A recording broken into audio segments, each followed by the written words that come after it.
আবারও উত্তাল রাজপথ। নেপালের অন্তর্বর্তীকালীন প্রধানমন্ত্রী সুশীলা কার্কির পদত্যাগ দাবি করেছে জেনজি আন্দোলনের একটি অংশ।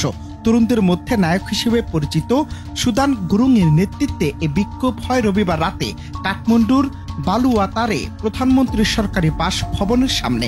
বিক্ষোভকারীদের ভাষ্য, মন্ত্রী নিয়োগে তাদের সঙ্গে পরামর্শ করা হয়নি। বিশেষ করে ওম প্রকাশ আরিয়ালকে স্বরাষ্ট্রমন্ত্রী বানানো নিয়ে তীব্র আপত্তি জানায় তারা।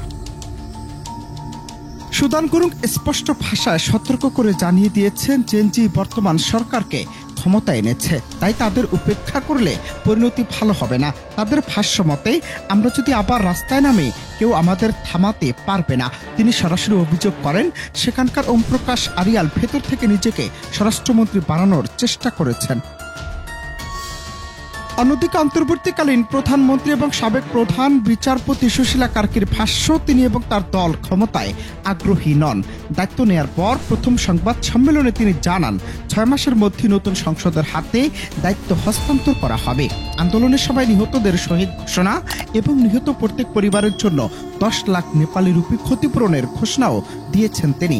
আহতদের চিকিৎসা ও আর্থিক সহায়তার প্রতিশ্রুতিও দেন এই নেতা। এদিকে সুশীলা কার্কির বরাতে কাঠমান্ডু পোস্ট এক প্রতিবেদনে বলছে, বিক্ষোভের নামে যা ঘটেছে তা দেখে মনে হচ্ছে এটি পরিকল্পিতভাবে কার্যকর করা হয়েছে, যা ষড়যন্ত্রের প্রশ্ন উত্থাপন করছে।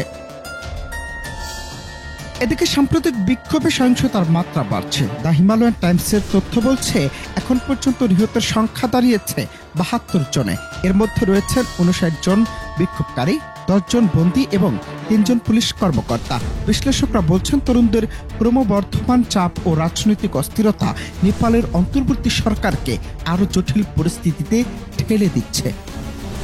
অনন্ত হাসান মাসুদ, বাংলা টিভি।